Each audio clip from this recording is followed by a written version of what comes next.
Only one thing stops me. A promise I made to Andy.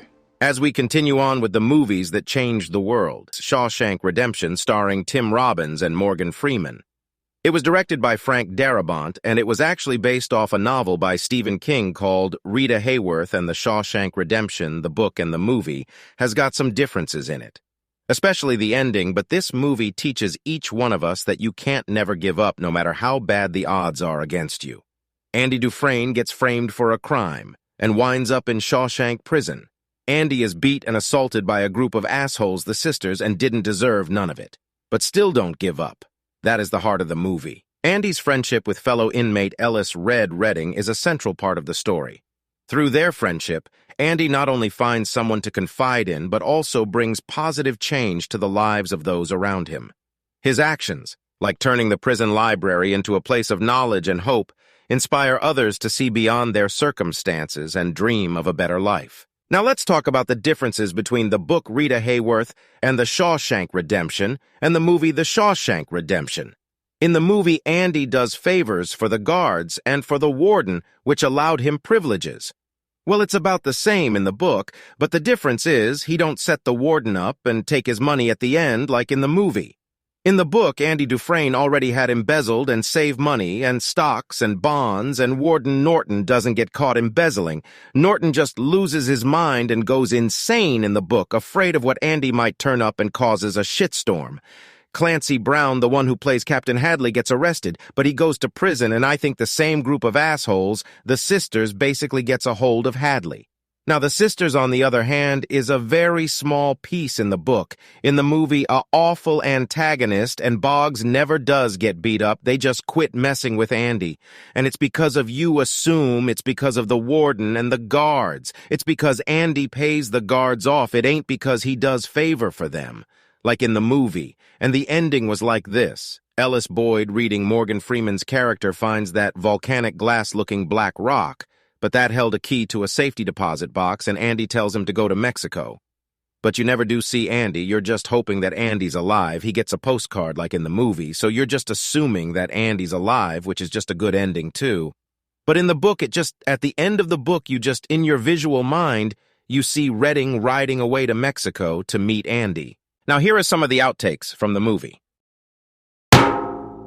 Oh damn, he broke my nose with a freaking Seinfeld rerun. Thank God it wasn't reruns of Mama's House. No milk duds. No damn milk duds. Okay, Andy, dumbass. I want that new Barbie movie, bitch. Oh, okay. What? It's for my sister. I was in prison. This is a different prison doing a 2-year stretch for farting in public. I know it's a shitty thing to do, but I was in the cell with this guy that called himself Elmo Blatch. And I thought at first, who in the hell would name theirself Elmo Blatch? Does he live on Sesame Street? I mean, seriously. I'm getting off track here, but he started talking about this murder he committed. That's when, I don't know. What? Tell me. Because when Elmo started laughing. Is it about who he murdered? Andy, that's when it happened. The Teeth Man. If that's what you want to call it. I mean, my gosh.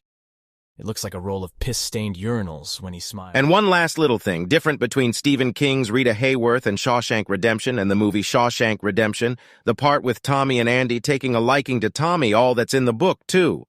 But they change up this in the movie, as all of you know. Tommy gets shot and killed, the warden sets him up because he don't want him to tell the jury about Elmo Blatch. Can you believe that name? Just the name alone makes my ass want to pucker.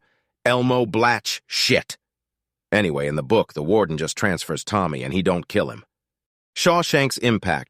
Through its compelling narrative and powerful performances, the movie resonates deeply with audiences and has changed the way we perceive storytelling on screen. Set against the backdrop of a grim prison environment, the film showcases the transformative power of hope. Andy Dufresne's unwavering determination to maintain his innocence and seek a better life inspires viewers to believe in the possibility of redemption, even in the darkest of circumstances.